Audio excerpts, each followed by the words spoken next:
I'm supposed to do prayer.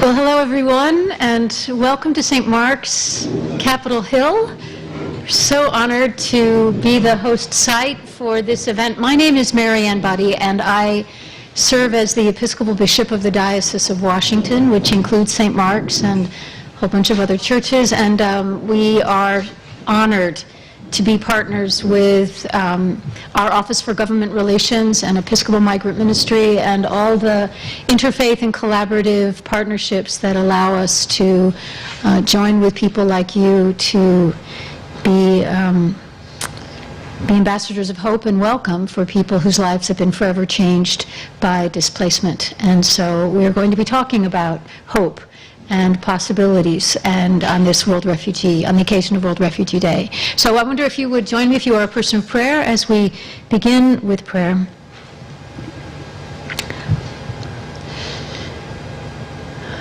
Most gracious and merciful God, the one to whom we all cry in times of need and longing, the one we turn to when lives are, where there is nowhere else to turn, and also where we draw hope and strength and reserve and grace for the extraordinary challenges and responsibilities of life. And we gather today on behalf of and in solidarity with your children across this globe who are required or forced to leave their homeland and to find refuge and home away from home. And we offer ourselves to you and to them in service of that mission. I give you thanks for this conversation tonight, where we will be talking and reflecting upon the experience of faith and hope and what is needed on our end to help make those aspirations a reality. For the speakers tonight and their wisdom, for the conversation between us and all that we might learn and be inspired by, we give you thanks. And we dedicate this time to you and to the people we are honored to serve. In your name we pray. Amen. Now it's my pleasure to introduce and welcome Mr. Matt Reynolds, who's going to speak to us about some of the flow of this evening. Thank you. Good evening and welcome. I'm Matt Reynolds with UNHCR, which is the UN Refugee Agency, and I'm based here in Washington, serving in the United States and in the Caribbean. I'd like to thank St. Mark's Episcopal Church for graciously hosting us tonight, and to thank you for joining us to commemorate World Refugee Day and the courage, strength, and contributions of the millions of people around the world who have been forced to flee their homes due to violence, war, and persecution. The United Nations High Commissioner for Refugees, UNHCR, is the UN agency mandated with protection and assisting refugees, asylum seekers, internally displaced, and stateless people in every corner of the globe. We were founded in the aftermath of World War II, and today, more than 70 years later, we continue to work with governments and humanitarian partners around the world, including those here tonight, to help protect and provide solutions to refugees. More than 110 million people have been forced to flee. Grasp that number. Think of the entire United States west of the Mississippi River, or almost all of Japan. This past year alone, 19 million people were forcibly displaced from their homes, the highest annual increase ever recorded. Again, in comparison, that's all of the state of New York or all of Holland in immediate flight. These numbers are staggering and unacceptable. No one chooses to be a refugee. And more importantly, while numbers can provide scope, we must remember that they represent millions of actual people, fathers, mothers, children, families and people like you and me. World Refugee Day is an opportunity to show how we can do more to welcome, support, and include refugees in our communities, generating hope, opportunity, and action for better solutions. Join us today and every day in providing hope away from home for refugees. While they've been forced to leave much behind, they bring with them their cultures, experiences, talents, skills, and dreams, all of which make communities around the world and across the United States stronger and more vibrant. On behalf of the UN Refugee Agency and the millions of people around the globe we work to help, I want to express our sincere gratitude to the government of the United States, the American people, and the faith-based organizations like those here tonight for your steadfast support and commitment. You represent the best of American values and generosity and set an example for others in the world to follow. It is now my honor and great pleasure to introduce Ambassador Julieta Valls-Noyes, the Assistant Secretary of State for Population, Refugees, and Migration, a most important and key supporter and partner for UNHCR and refugees everywhere. Madam Ambassador.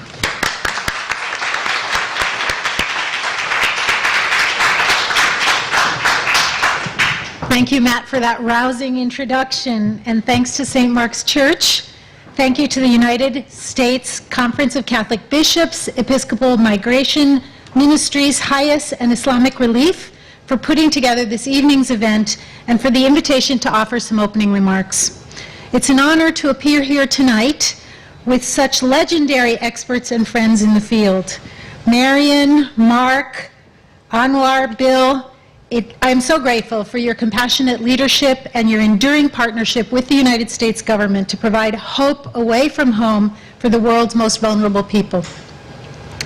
Of course, religious communities were welcoming refugees to the United States long before the United States government had a refugee admissions program. Mark and Mariann, I know that your organizations have their very roots in the efforts of synagogues and parishes to support those seeking refuge from violence and persecution far from America's shores.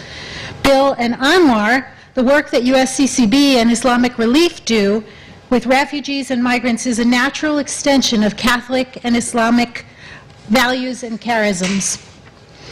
And today, all of your teams are foundational pillars of our country's refugee assistance infrastructure, serving refugees and migrants from any and all religious tradition, or none at all.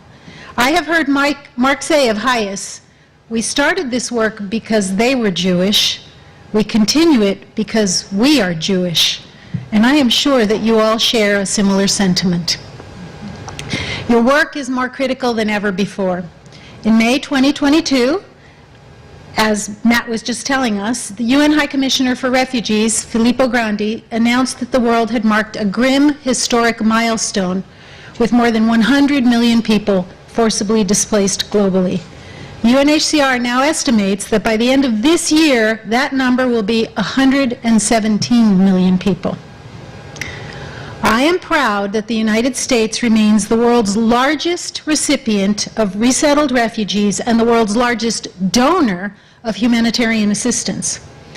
President Biden has set out an ambitious goal of resettling 125,000 refugees in the United States annually.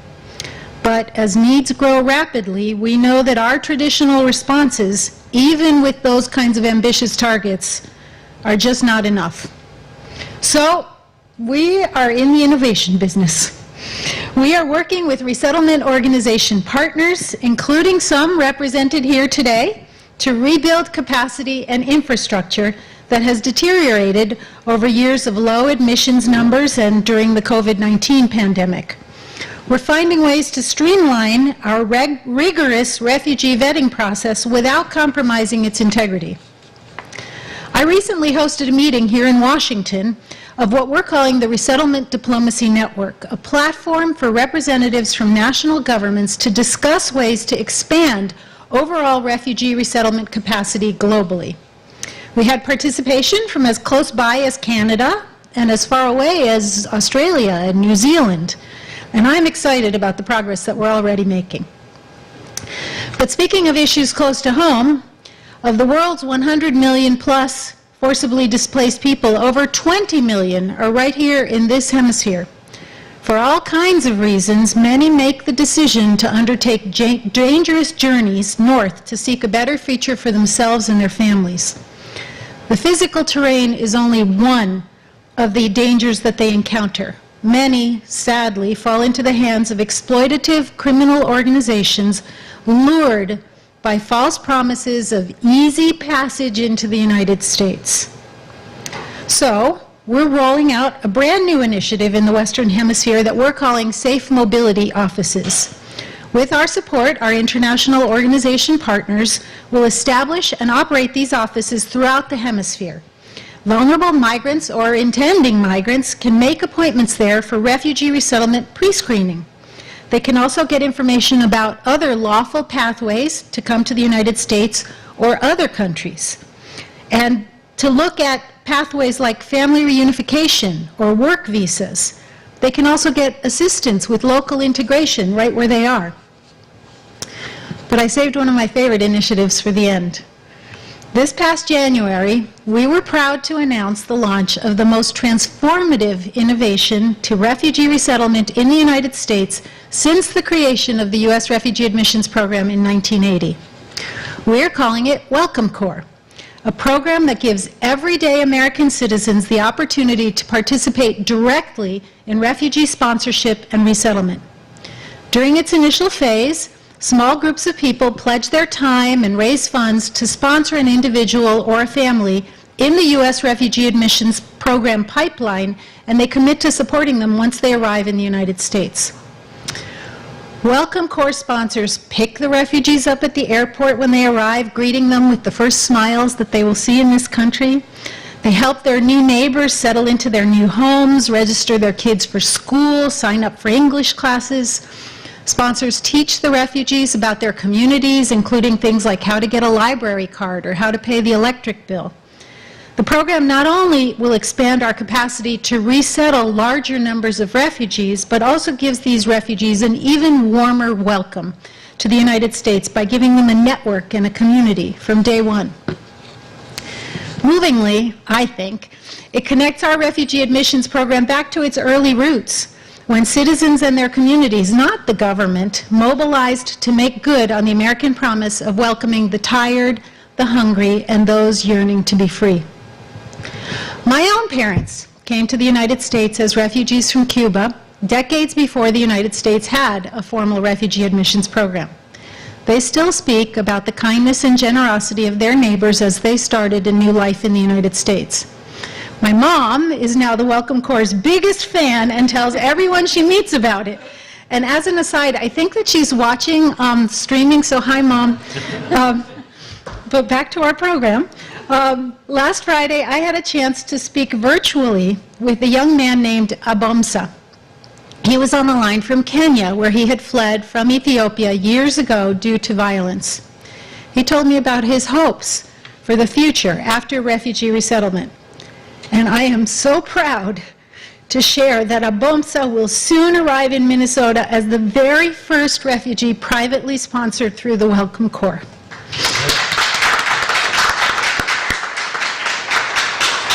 So thank you again, Mariann and Bill, for inviting me tonight, and thanks to all of you for coming this evening and for supporting us and our partners as we provide hope away from home for the world's most vulnerable people.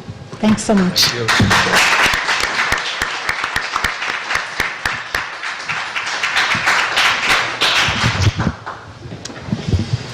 Thank you. Thank you.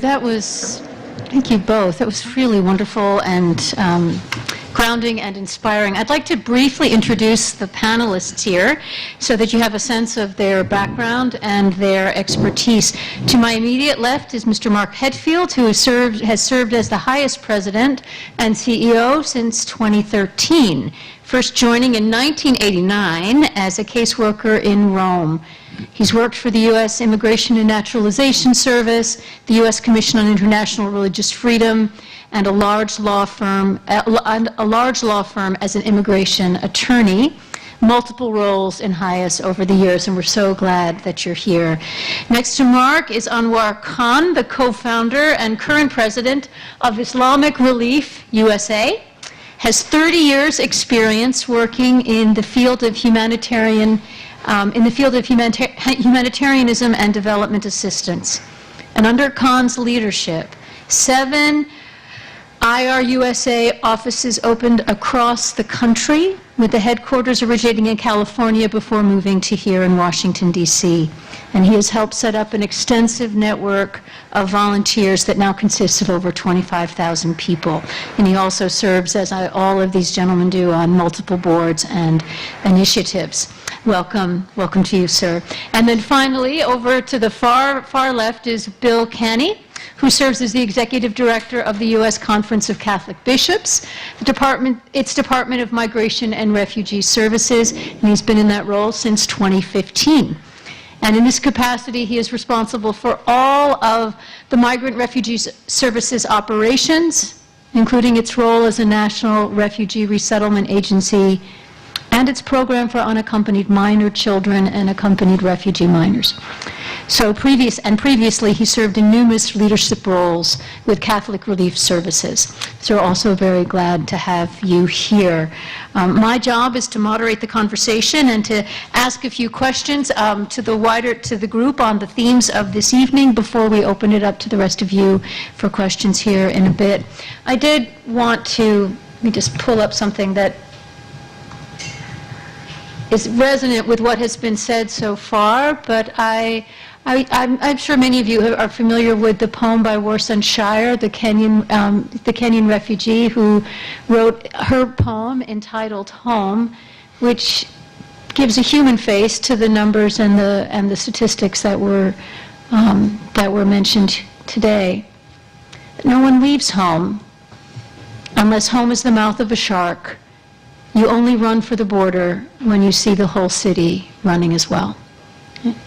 It gives you a sense of what it takes for people to make that forever life-changing decision that the safest place, that home is no longer safe, and it is time for your safety and that of your family to leave. You have to understand. She writes that no one puts their children in a boat unless the water is safer than the land. No one burns their palms under trains, beneath carriages. No one spends days and nights in the stomach of a truck feeding on newspaper unless the miles traveled mean something more than journey. No one crawls under fences. No one wants to be beaten, pitied. No one chooses refugee camps. I could read the whole poem, but I know you know of which I speak and of what she speaks. No one leaves home unless home is a sweaty voice in your ear saying, leave, run away from me now. I don't know what I've become, but I know that anywhere is safer than here. And so part of what we're talking about now is helping to create safety and a sense of home for those for whom home has become lost to them in a wave of tragedy and horror. And so in the midst of their trauma and in their grief, they move to find safety. And one of the things that we're trying to highlight today is where does faith and hope manifest itself for people who are experiencing something of that great loss.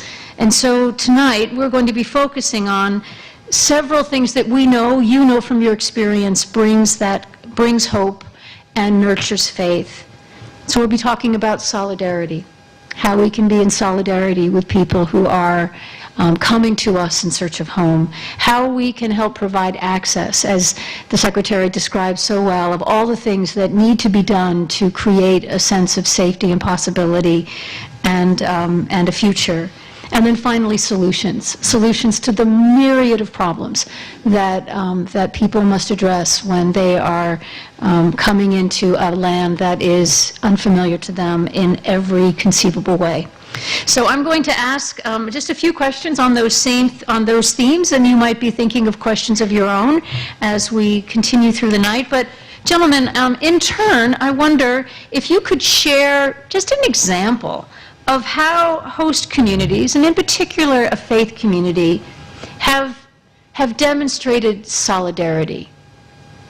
Besides opening our doors, which is a big enough besides in itself, but what else have you witnessed that manifests or embodies solidarity? And you'll take the mic here, and then the two of you can share that. All right, thanks. And Assistant Secretary Noyes already quoted me. You can quote it again. But I'll quote back and explain it, which is we say that HIAS used to help refugees because they were Jewish. Today we help refugees because we are Jewish. But that's about us, right? That's about why we do it. But how does that help the people that we are assisting? And this is something that all faith-based agencies share. And this is why I think I am so happy to be associated with the faith-based agency that helps refugees, and so happy to be here with these three other individuals who are also associated with faith-based agencies. Because it is not just about us, it's also about the people that we serve. And by being faith-based, we understand the importance of faith to the people that we are helping. And I can say that the Jewish community has a history of thousands of years in exile, and what kept us together was our Torah and our religious traditions. And those are things that our persecutors tried but could not take away from us. And we carried it wherever we went, and that kept us together as a community. So we understand the importance of faith. And I would say that where we have demonstrated solidarity, and we've certainly done it in the example of the welcome circles that we've already started, is in this. And the most poignant example I can think of tonight is in the first Ramadan, after the 80,000 Afghans were evacuated, technically as parolees, but believe me, they are refugees and should have been brought here as refugees. The welcome circles that were Jewish, or in some cases, as in St. Louis, we had an interfaith welcome circle between Congregation Shari Emeth in St. Louis, Parkway United Church of Christ, and the Turkish American Society of Missouri. And the three of them got together to make sure that the Afghan family that they welcomed would be able to observe Ramadan and celebrate Iftar with the communities that were working with them. So it's not about bringing the refugees we're helping into our community, but making sure that we give them access and connections to their own faith traditions and to their own communities, and we support that. And this is something we've seen repeated over and over again with every welcome circle welcoming Afghans. In Baltimore Hebrew Congregation. One more example, and then we're going to move on. And you get the point.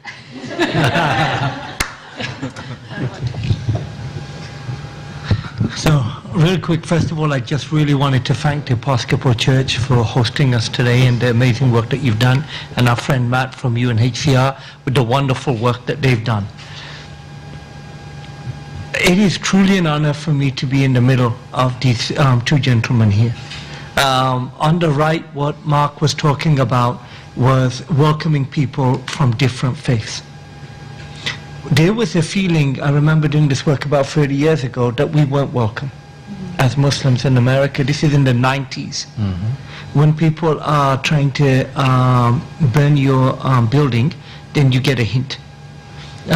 When you have folders of serious death threats, another folder of semi-serious, another of not so serious. So I can't believe in 30 years we've come such a distance here that our Jewish friends and our Christian friends were encouraging us as Muslims to be more involved with them. I couldn't imagine that in the 90s. I couldn't imagine that PRM within a few years has changed so much, is actively trying to make sure that different faith voices are at the table. It's one thing to be allowed at the table, but what if you don't know the table exists? So I just really wanted to say that the work of PRM, the work of our friends on this table and other friends, we partnered with CWS last year, we're partnering with IRC, is truly showing the importance that the faith traditions can come when we work together. Often when we hear about Muslims, we think about violence. We don't think about love.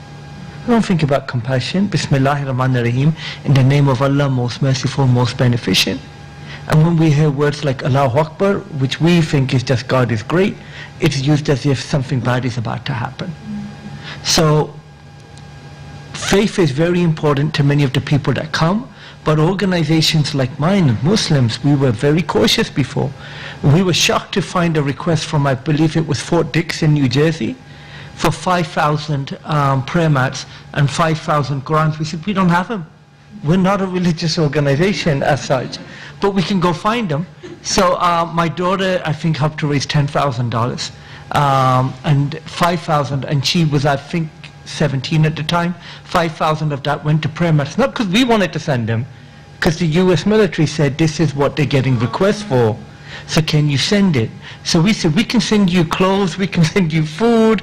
We got a lot of donations from different American suppliers to provide hygiene kits, but this was the need. Again, I could not imagine this a few years ago. So we have, HIAS, I believe, has been doing this amazing work with refugees for over 100 years.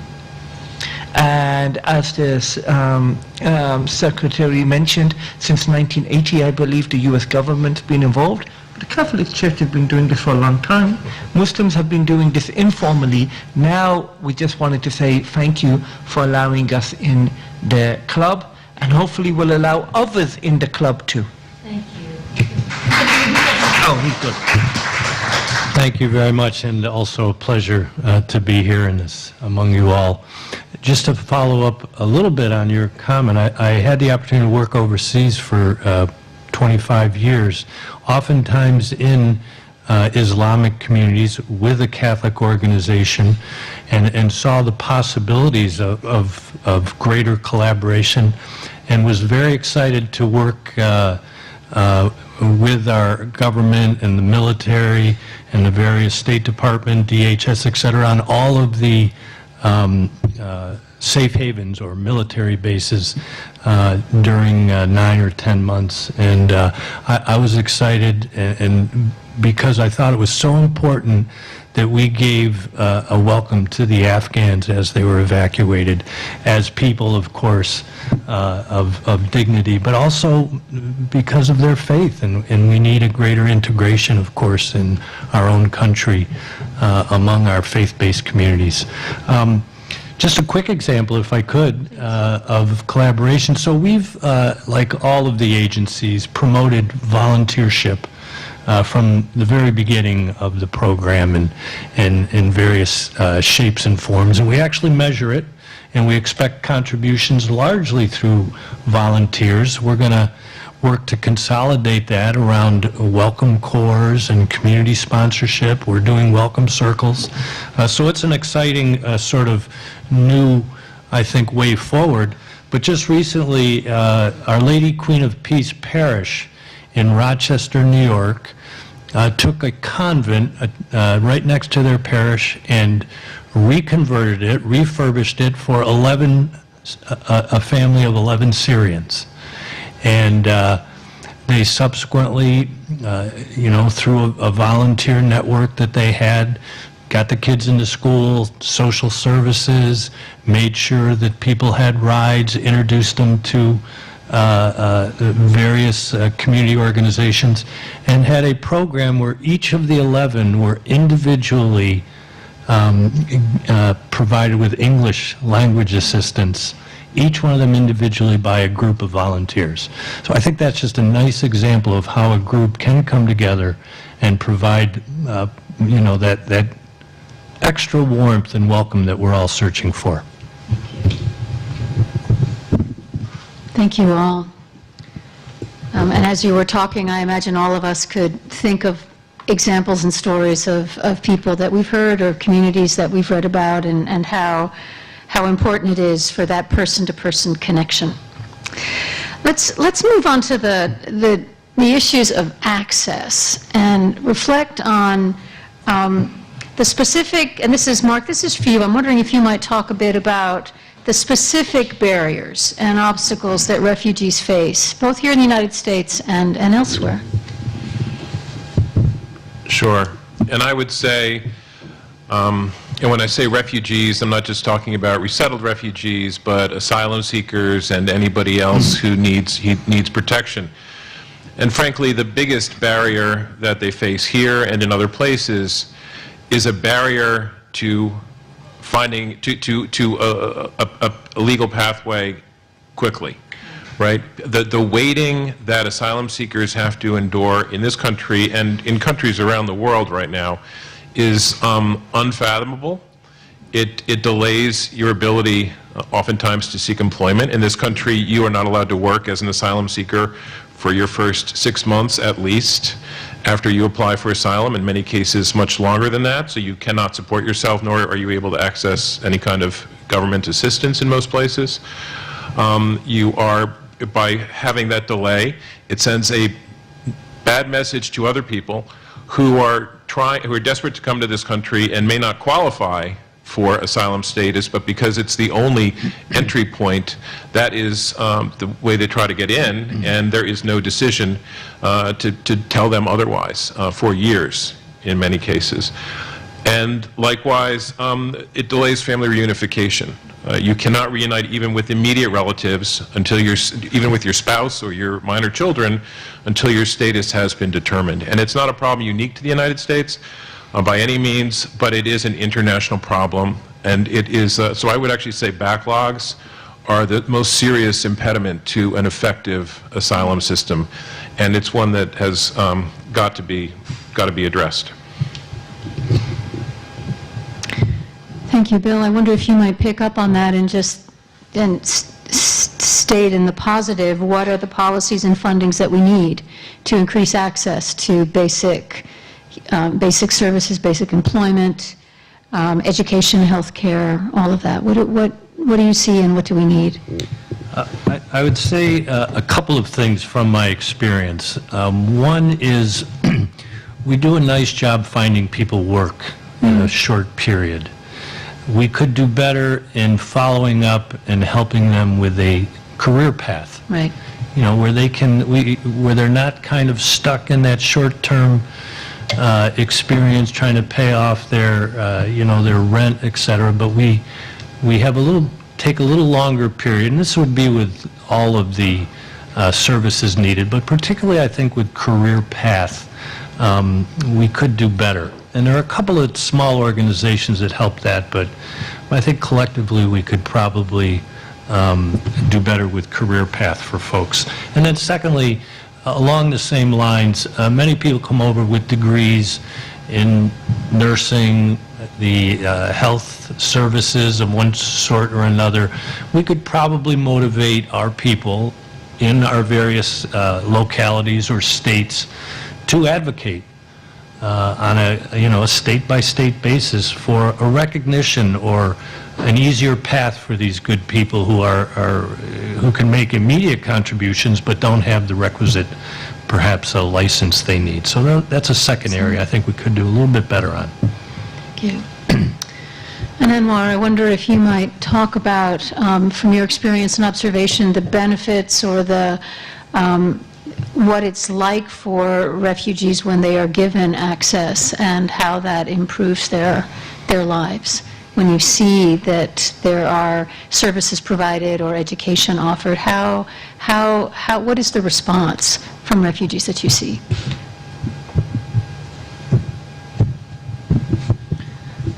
I'm an immigrant from the UK to the US. My mother was a refugee and my father from India to Pakistan. They did not get the kind of support that's being offered here in this country. They are still living in generational trauma. Medical help is offered. Some legal help is offered. Basic needs are offered. Also a sense of empowerment. People are suffering from trauma. They don't want handouts. These programs are designed to help people to help themselves. Now, as Bill mentioned, it could go a little bit further. Of course, we can also, with time, with money, we can always do more. But I just really wanted to acknowledge that there's a sense, this program compared to some other programs in other parts of the world, it's not about putting them in a refugee camp in one part of town. It's about bringing them into the community. And I really wanted to go back to what I said earlier. It's not about us imposing our views on them, but trying to have a diverse group of agencies from different faith backgrounds or no faith background working with people. So it gives them empowerment, it gives them a sense that of belonging. Of belonging is really important, and not being the other. How many of us have been the other in the past? So this is really important. And what benefit does it give to the community? I'm going to give one practical one. The food. The food. Yeah, you know what I mean? You get amazing Ethiopian food in D.C., Eritrean food in D.C. Now we're getting a lot of Syrian food, there's Palestinian food, and don't make me start on the Afghan food. Okay, you guys all know, this is just a few examples. Now, we're joking about this, but no, not really, because what is culture about? It's about the food, it's about the music, it's about fashion. We're bringing beautiful things from other parts of the world with beautiful people to come over here and to help this country grow, e pluribus unum, out of many one.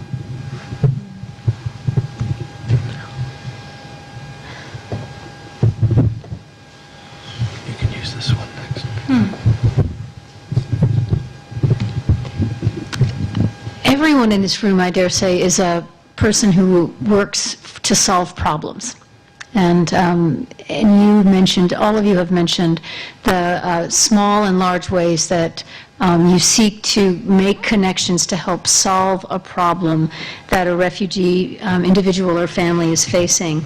So Anwar, what are some of the solutions that you have seen or that you would recommend that would help create a greater sense of home and welcome for refugees in this country? What are some of the solutions, practical solutions that beyond access to services, and what can individuals and communities, faith communities, do to help provide those? Okay.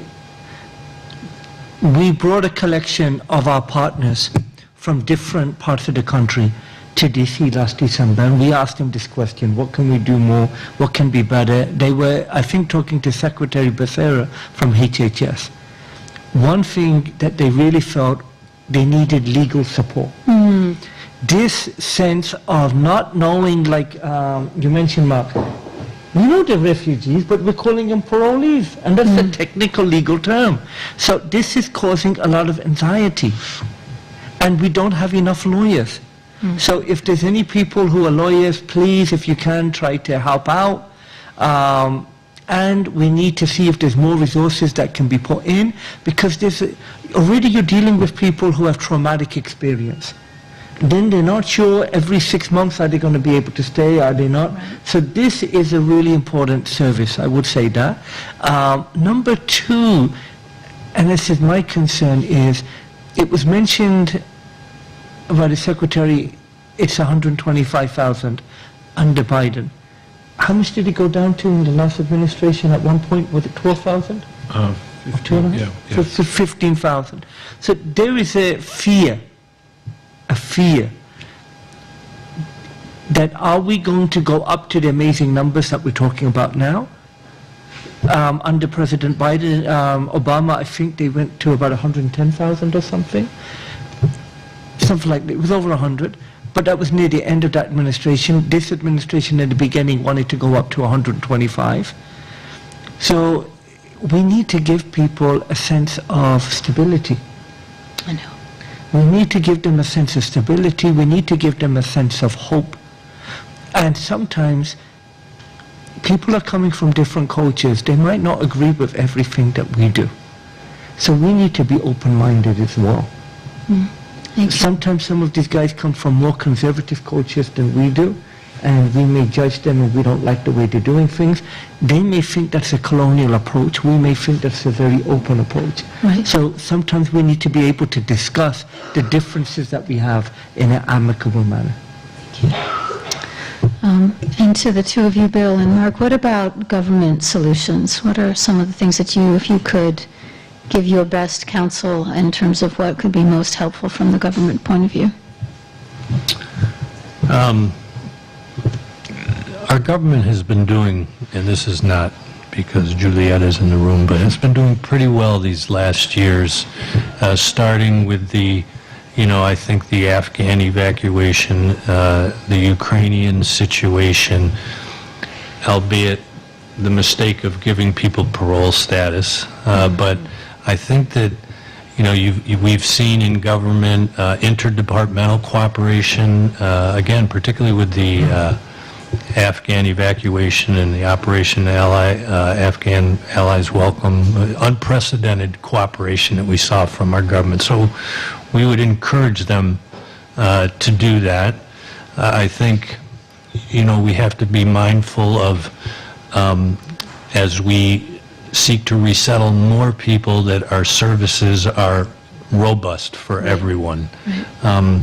We don't want to be satisfied with resettling people to our working poor. We want to help them go beyond our working poor, and we know we have a problem in our country with our wage levels for people and an ability of millions not to have a living wage. So we want to make sure that we're doing as best as we can, and our government is providing us and states and localities the resources to do an exemplary job welcoming folks. Thank you. Mark? You're definitely going to cut me off for this one. Okay. So get ready. All right, here we go. No, there's so much to say about this, and I'd like to connect to Anwar's point about if I had one thing that I could change about the system, and again, this is not unique to the United States, but this is a global approach to refugees. It goes to Anwar's point about the connection between anxiety and trauma and our refugee status determination process. I mean, what we learned when we started our humanitarian programming in Kenya at HIAS about 20 years ago, we started it as a resettlement program, resettling the most vulnerable urban refugees from Nairobi to the United States, Australia, and Canada. And what we learned is the process itself was so traumatic, we had to offer psychosocial services just to get them through the process. So never mind that we were providing them with the equivalent of legal counseling, but on top of that, we had to provide them with psychosocial support, because to get through a refugee status determination, you are required to talk about the worst things that have ever happened to you in your life, why they happened to you, what was going through the mind of the person who was torturing you or after you when he or she committed these horrendous acts. And you're telling this to a person who doesn't believe you, right? Who is paid to be a skeptic, to try to see whether or not you are lying to them, or whether or not you're stretching the truth or committing fraud to get through this process. You know, I mean, that, and again, this isn't unique to the United States. This is the system that we have. This is the refugee definition from 1951 that people have to prove that not only were they persecuted, not only did they leave their country because of that, but that happened because of who they are, what they believe, and that this was the motivation of the person that persecuted them. You know, and that connection is so seldom made or paid attention to, and it really deserves some serious attention. And the problem of waiting to go through this ordeal for months or years to have that torturous interview, as I said earlier, has got to be dealt with, because that is another incredible source of unnecessary anxiety, which undermines the system. The good news is that one thing that we know we have to remind ourselves of, and our leaders of, particularly down the street here, is that refugees are actually a tremendous asset. Like, we don't resettle refugees because they are good for our economy, but guess what? They're good for our economy. You remember the Trump administration issued an executive order in the first month in office where it ordered a study by Health and Human Services of how much refugees cost the United States government the United States taxpayer.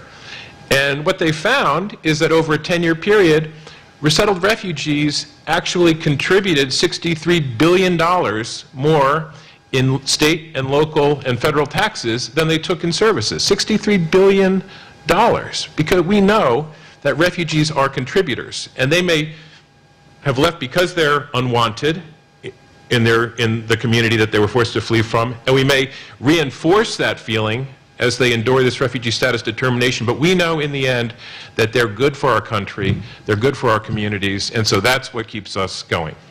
Thank you. It's time to open the floor for people any of you here who might have a question that you'd like to ask. I'm wondering if somebody might be willing to move around with the microphone so that somebody would be willing to do the microphone bit? Thank you. Anyone has a question or a comment?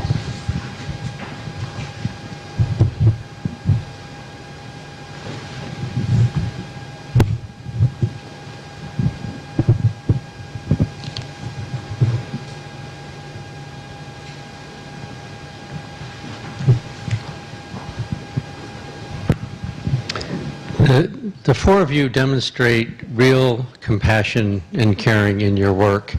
You also have tremendous responsibilities in your roles in your organizations. How do you stay balanced and resilient in the face of these never-ending demands?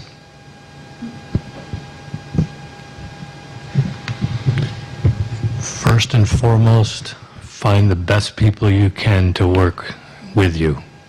Probably the most important thing. And we suffer when we don't, and we are on top of the world when we have, great colleagues and teamwork.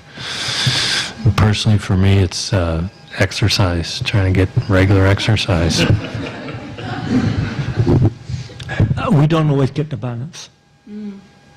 So there's a high burnout. Many people leave the sector that we're in. I died 6 years ago. When I mean I died, I mean my heart stopped.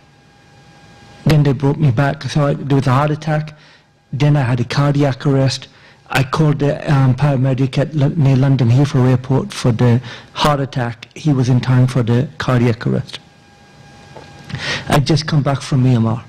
Rakhine, heard about the massacres over there. Then went to a conference, then came back to America for some reason for 4 days.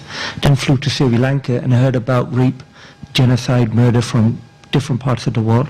I went to London, then went to Bosnia, Srebrenica, where the massacre happened over there. And then 2-3 days later, the next day, I had a cardiac arrest. I did, by the way, I was exercising. I was on I was on a treadmill just before the heart attack. So I was doing that. It doesn't look like it, but I was doing the exercise. That didn't help. The Lutherans were doing the 500-year Reformation, I think, in 2017. I was meant to be at an event, and I had hundreds of Lutherans praying for me. I had my Jewish friends praying for me. I had Shias in Karbala praying for me. I had people from around the world praying. I think that prayer helped me to come back. My mother's prayer helped me to survive, and I came back. And as a result, I have more openness now of people of different faiths and different backgrounds. I believe God listens to everybody. God is bigger than any definition we can put on there. So I would say that my relationship with God is a strength that's helped. And I have done the exercise. I started the swimming, by the way, so it does help. Regular massages.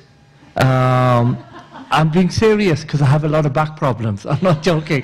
So my health company isn't too happy about the professional care, so I get that done. So I just came back from Turkey, did some massages over there. Now, basically, you got to take care of yourself. You know when you're on a plane and they tell you to put the mask on yourself? You need to do that because you can't help others if you're dead. So I would really encourage people, we don't want the martyr complex. We need our people to do more self-care. Please, please take care of yourself. We are not here to save the world. God saves the world. We're here to try. And God wants us to take care of ourselves. We don't always. So it is not a martyr complex. Our aim is not to die. Our aim is to live. We'll do sacrifices if need be, but we need to take care of ourselves. There's no need for unnecessary martyrdom. This one's gone. It's really hard to add anything to what Anwar and Bill just said, other than amen to that. There's always, working in a humanitarian organization is always a tremendous challenge and can be it's extremely rewarding, but it's also extremely stressful. And I just have to say that I've been in this field for, do the math again, 34 years. And the last 8 years have been unbelievable. You know, it's just one crisis after another after another. Every year is another unprecedented year. Every year we set a new record for the number of forcibly displaced persons in the world, with no solutions being found for the vast majority of them, which is why the number keeps going up. And it does take a toll on our stress. And as Bill said, on our staff. You know, the most important thing for surviving in this work are our colleagues, and we have to be fit to serve the refugees that we need to serve. And if we're suffering, we can't give them what they need. So that is really the number one challenge that we all face, and I don't think any of us have found solutions yet, other than I ride my bike every day, you know, other than daily exercise. But that really is the number one issue. It's, you know, my board's always concerned about, oh, are you paying your staff enough? I'm like, they're not in this for the money. You know, it's, what I'm worried about is not their compensation so much as their mental health and their well-being, and that's the issue that we need to work on. Other questions or comments?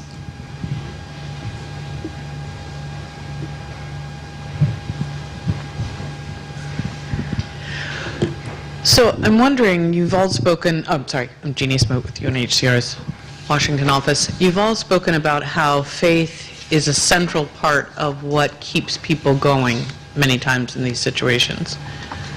My question is, to what extent have your organizations encountered a sense among some refugees that they've been forsaken, that in fact a resistance or an opposition or a suspicion of faith-based organizations, or of particular faith-based organizations, given whatever their experience has been at home? So can you speak perhaps to navigating that sense of being forsaken and forgotten by God, or the other sorts of...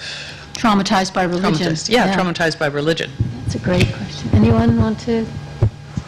It's a hard one. Answer that, Mark. Anyone? Do you want to start?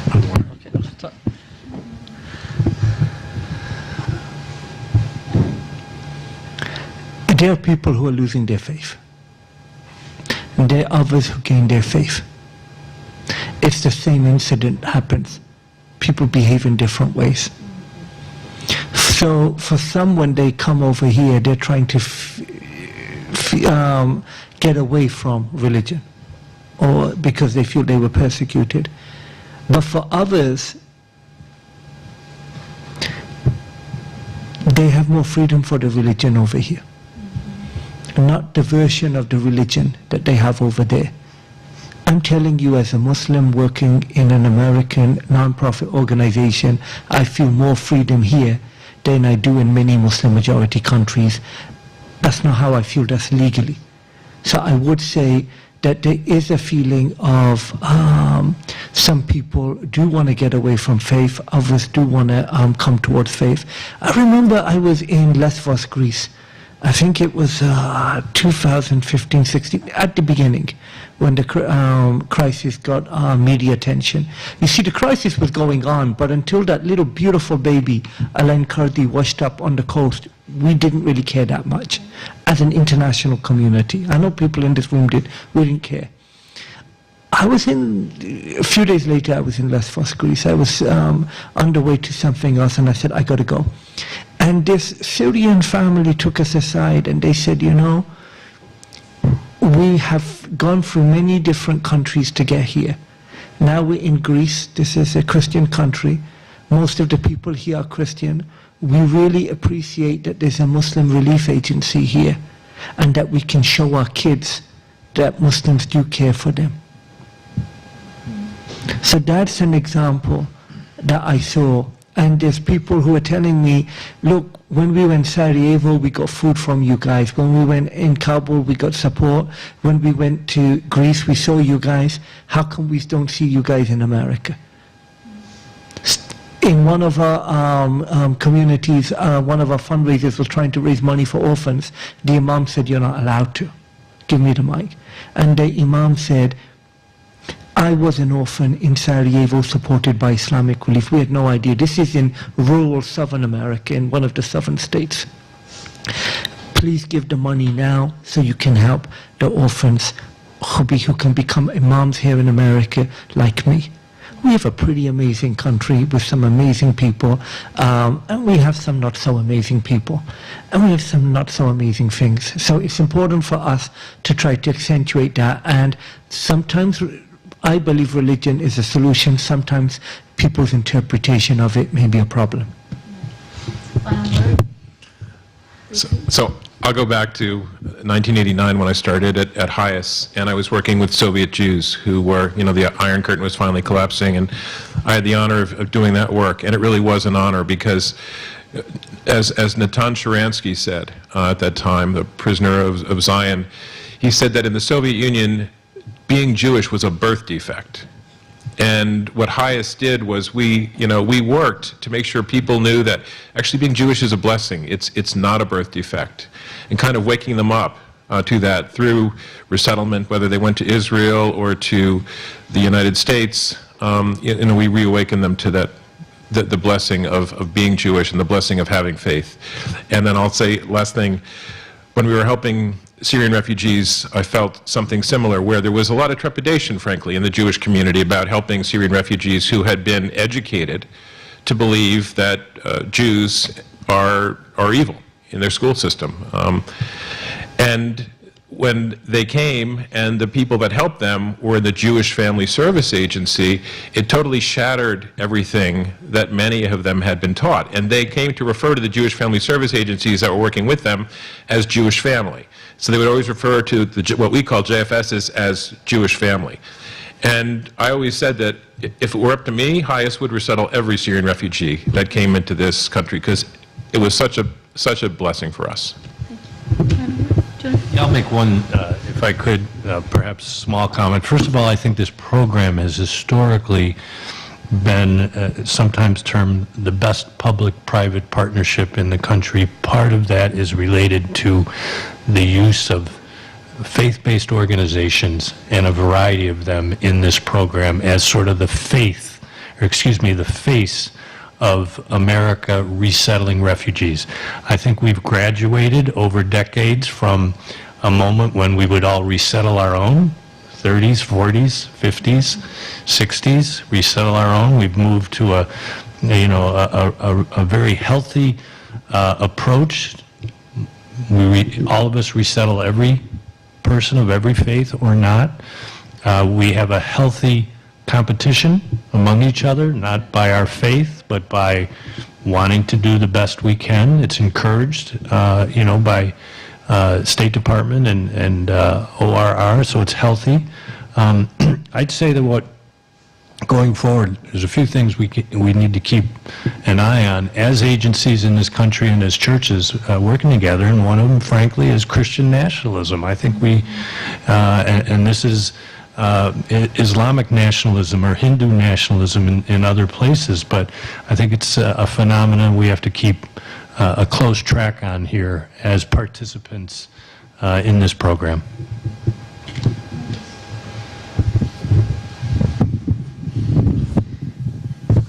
What I was thinking with your question, too, is that people would be made of stone not to lose their faith sometimes based on what life puts before them. And that's true for any of us, and it's certainly true for those facing the hardest of life circumstances. And there are times when faith dies and is reborn by the compassion shown by another.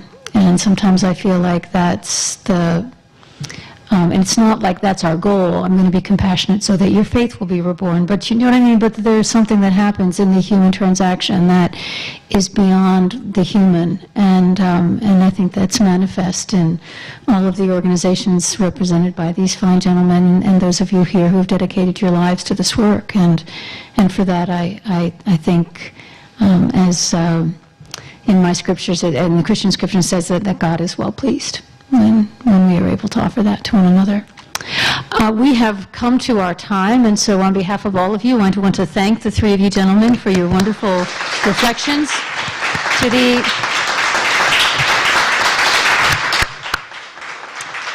to Ambassador Noyes for being here with us, and to all of you and the organizations that help bring this together. We're really blessed to celebrate World Refugee Day in this way. Have a good night. Thank you. And stay and have some more food. There's lots more food.